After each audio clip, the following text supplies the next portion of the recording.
सर्वप्रथम सगळ्यांना जय ज्योती, जय क्रांती, जय सावता।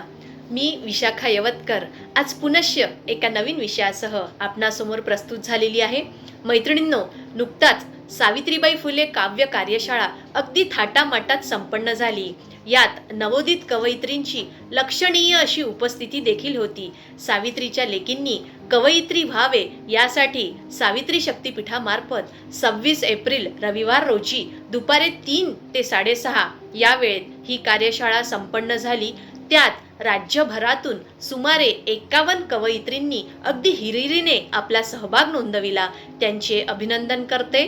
सावित्रीच्या लेकींमध्ये काव्यगुण विकसित व्हावा तसेच त्यांची प्रतिभा संपन्न व्हावी याकरिता ही कार्यशाळा आयोजित करण्यात आलेली होती।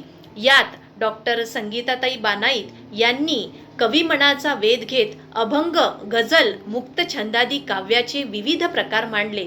त्याचबरोबर डॉक्टर सुनीताताई शिंदे यांनी काव्य आणि समाज प्रबोधन या विषयावर भाष्य करताना प्राचीन व अर्वाचीन काव्याचा उहापोह करून शाहीर अण्णाभाऊ साठे, महात्मा फुले यांच्या काव्यावर आपली भूमिका मांडली। त्याचबरोबर कवयित्री विशाखाताई यवतकर यांनी आजचे कवी व त्यांची प्रगती तसेच त्यांच्या मनात निर्माण होणारे नवनवीन प्रश्न यावर त्यांनी आपली भूमिका मांडली। त्याचबरोबर सावित्रीबाईंच्या कवितेतील आशय उलगडताना सौ शीलाताई चर्जन यांनी त्या काळी काव्यातून मांडल्या गेलेली तत्कालीन समाज व्यवस्था आणि त्या विषयावर त्यांनी समाज प्रबोधन केले। त्याचबरोबर सत्यशोधक जयकुमार चर्जन यांनी संत काव्य महात्मा फुले यांच्या अखंडातील सामाजिक जाणीवा, शाहिरी काव्य, पोवाडा, त्याचबरोबर अण्णाभाऊ साठे यांची छक्कड यांची आपल्या संबोधनातून अभ्यासपूर्ण अशी मांडणी केली।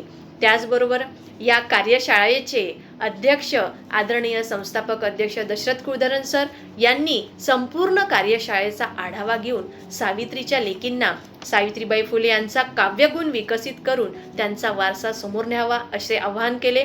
त्याचबरोबर त्यांनी त्यांचे अभिनंदन देखील केले आणि या कार्यशाळेचे सूत्रसंचालन करणाऱ्या प्राध्यापक देवलताई अढाऊ यांनी देखील त्यांची जबाबदारी अगदी चोखपणे पार पाडली। त्याबद्दल मी संपूर्ण टीमचे खूप खूप अभिनंदन करते आणि या कार्यशाळेसंदर्भात अतिशय सुंदर अशा प्रतिक्रिया आल्या आहेत। त्यापैकी निवडक काही प्रतिक्रिया म्हणजे आदरणीय अर्चनाताई कावलकर माणिकवाडा यांची, त्याचबरोबर आदरणीय अनुराधाताई भुसकट परतवाडा यांची, त्याचबरोबर आदरणीय SB महाजन सर यांची आणि आदरणीय विजयमालाताई वाघ यांची देखील प्रतिक्रिया अगदी वाखाणण्यासारखी होती।